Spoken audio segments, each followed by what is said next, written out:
ሰላም ሰላም የኢግልስቲ ቤተሰቦች እና ተከታዮች እንዴት ናችሁ? እንዴት ሰነበታችሁ? ሰላም እንድትሆኑልኝ ምኞቴ ነው። ዛሬ ደግሞ እንደተለመደው አንድ ስለ ዘረኝነት ምን አለ የሚል የሮቦት ምጋቤ አነጋገር ቁም ነገር አዘል ንግግሮች ይዤላችሁ መጥቻለሁ። እንድትከታተሉኝ በትህትና እጠይቃለሁኝ። እንደተለመደው ላይክ፣ ሼር፣ ሰብስክራይብ አትርሱ። በዚህም ኮመንትም አትርሱ። ለእኔ እንዲያበረታታኝ ኮመንታችሁን አትርሱ። ኮመንት ጻፉልኝ፣ እመልሳለሁኝ። ለእኔም ያስተምረኛል። ወደ ንግግሩ እንግባ። ነጫጭ መኪናዎች ጥቁር ጎማ መጠቀም እስካላቆመ ድረስ ዘረኝነት አይጠፋም።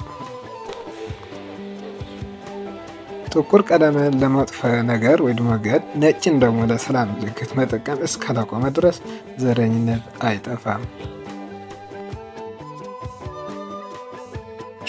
ከሌሎች ቀለማት በፊት ነጫጭ ልብሶችን አስቀድሞ ማጠቅ እስካላቆመ ድረስ ዘረኝነት አይጠፋም።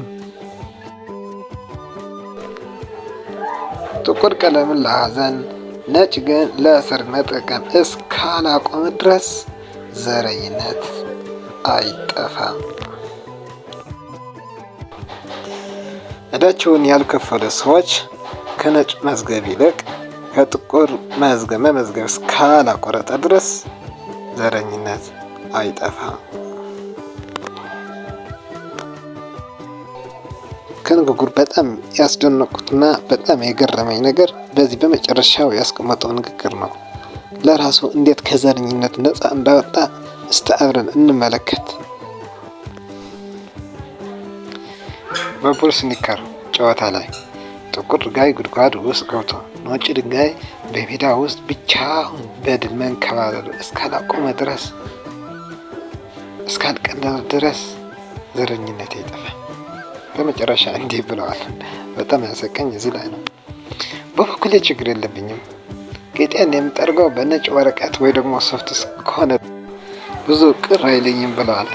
እናንተስ እንዴት ናችሁ? ከዚህ የተመቻችሁ የትኛው አነጋገር ነው? በኮመንት ላይ ጻፉልኝ።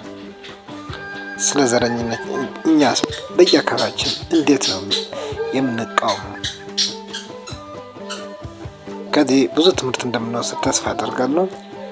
ስለ ነጭና ስለ ጥቁር ብቻ አይደለም፣ ዘረኝነት እንዴት በቀላሉ ማድረግ እንደምችል፣ ዘረኝነት እንዴት መጥፋት እንደምችል፣ ስለ መብታችን እንዴት መቃወም እንዳለብኝ እና የሚገልጽ እስከሆነ ድረስ ላይክ፣ ሼር፣ ሰብስክራይብ አትርሱ።